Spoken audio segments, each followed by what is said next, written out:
Philip II was the best during his time at doing what absolute rulers do. He tackled many of the problems that nations faced during the time, and he brought Spain to their golden age. His first issue was that in order to establish himself as the sole ruler, he had to subjugate the nobles and diminish their power. He did this by using a form of regional government where the regional governors reported directly to him instead of his nobles. He also made sure they had no actual power in government, turning them into more figureheads than actual political figures.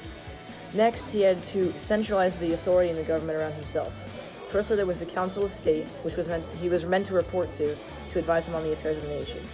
He did not attend these, furthering his political power and diminishing any kind of opposition to his absolutism.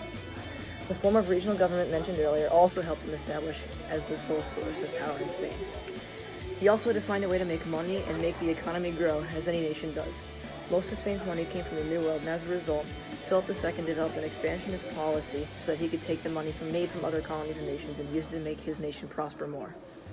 Because of his expansionist policies, he had to wage many wars in order to keep Spain going. However, this didn't always go well for him, especially in his biggest war against England. He believed that if he took control of the Netherlands, then he could use that as a base to invade England. However, on the way to the Netherlands, his fleet was destroyed, and Philip II had to admit defeat. Philip dominated the cultural scene since he ruled during Spain's Golden Age. Just like Louis XIV's palace of Versailles, Philip II built the El Escorial, where he showcased Spain's best architects and artists.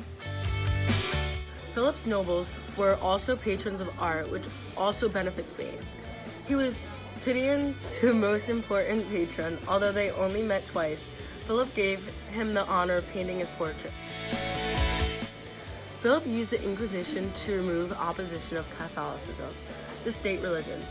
Philip used the Inquisition as an excuse to kill Protestants in the Netherlands. Philip even married to support his religious ideas, which is why he married Mary Tudor. Mary started the English Reformation, restoring Roman Catholicism in England. Philip even helped out other countries during religious conflicts, like in France, he financed the Catholic League. Like I said before, Philip had the El Escorial built to show off his fine art, serve as a fancy palace, and as a burial site for his deceased father. It took 2 architects to finish building his palace.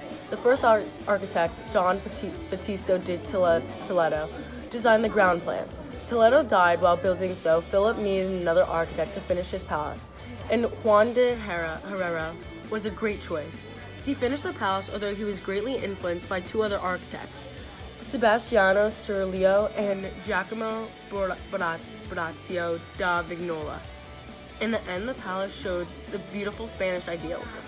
In conclusion, the people may not have liked him, but he was a great ruler that Spain needed. He brought Spain into its golden age and conquered the problems that the country faced.